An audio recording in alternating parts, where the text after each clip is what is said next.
राजेंद्र कोरडे यांच्या घरी मध्यरात्री दरोड्याची घटना घडली। याच्यामुळे संपूर्ण कुटुंब या ठिकाणी भेदरून गेले। सगळ्या परिसरात या ठिकाणी दहशत जी निर्माण झाली। खतर वाणी सभेत आल्यानंतर प्रत्यक्ष परिस्थिती पाहिली, खूप वाईट परिस्थिती आहे। आमच्याच खरं तर कुटुंबातील नारायणवाडी परिसरातील आमचे विलासनाना पानसरे, कैलासनाना पानसरे, सुभाषदादा पानसरे अतिशय चांगले काम करणारे मंडळी, त्यांच्याच कुटुंबातील कन्या या कुटुंबात खरं तर दिली। आमचे जावई या ठिकाणी उपस्थित आहे। आणि ज्यावेळेस सकाळी घटना घडली त्यावेळेस खरं तर पोलीस डिपार्टमेंटशी पण आम्ही त्या ठिकाणी संपर्कात होतो, परंतु इथं आल्यानंतर प्रत्यक्ष परिस्थिती पाहिली। या ठिकाणी सगळा बोरी गावचा सगळा तरुण वर्ग या ठिकाणी उपस्थित आहे आणि आपण पाहतो की सगळं कुटुंब, सगळी लोक या दहशतीखाली आहेत, या दरोड्याच्या दहशतीखाली आहेत। कारण आपण पाहिलं की इथं आल्यानंतर दोन्ही दरवाजे एवढ्या मोठ्या दगडांनी तोडून टाकले। जर हीच दगडी जर आमच्या लोकांच्या डोक्यावर पडली असती तर काय अवस्था झाली असती।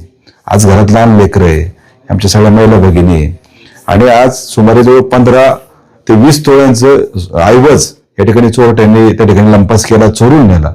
ज्यावेळेस दरोडेखोर आतमध्ये घुसले त्यांनी ह्या गोष्टीची पर्वा नाही केली की या ठिकाणी आमचे जावई असतील यांच्यावर पण त्या ठिकाणी प्रतिकार केला, त्यांच्यावर हल्ला केला, त्यांना मारण्याचा प्रयत्न केला।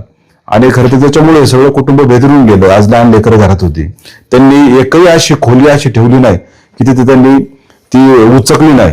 सगळंच यांचे बेड पासून कपाटापर्यंत हे सगळं त्यांची उचकपाचक केली। आज सगळ्या घरातला जो ऐवज आहे खरं तर तो त्यांनी चोरून नेला। आज खरं तर शेतकरी कुटुंब आहे।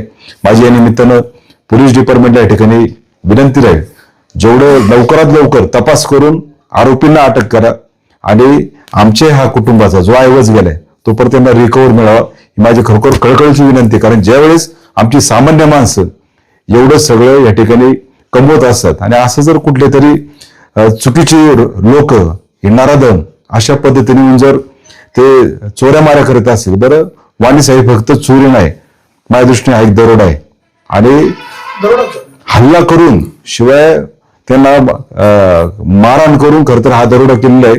त्याच्यामुळे या परिसराची दहशत माझी या निमित्तानं खरं तर इथल्या ग्रामस्थांना खरं तर हे विनंती राहील की तुम्ही कुणी पण या ठिकाणी सगळ्यांनी एकत्र या परिसरात सगळ्यांनी सतर्क राहावं, सगळ्यांनी या ठिकाणी गस्त करत राहावं। आम्ही पण पोलीस डिपार्टमेंटला त्या माध्यमातून पेट्रोलिंग करण्यास सांगितलंय, परंतु आपण सगळ्यांनी एकमेकांना मोबाईलच्या कॉन्टॅक्टमध्ये सगळ्यांनी सतर्क राहावं। कारण आज खरं तर ह्या कुटुंबावर परिस्थिती आहे, उद्या दुसऱ्या कुटुंबावर पण येऊ शकते। तालुक्यातल्या माझ्या सगळ्या नागरिकांना ही मनापासूनच खरं तर विनंती राहील। धन्यवाद। आमदार शरद सोनवणे यांच्याकडे काय मागणी कराल? त्या खरं तर गणेश भाऊंचा आणि आमदार साहेबांचा पण मागाशी फोनद्वारे संपर्क झालाय, कुटुंबाशी पण बोलणं करून दिलंय आणि त्यांनी एलसीबीशी पण त्या ठिकाणी संपर्क साधलाय।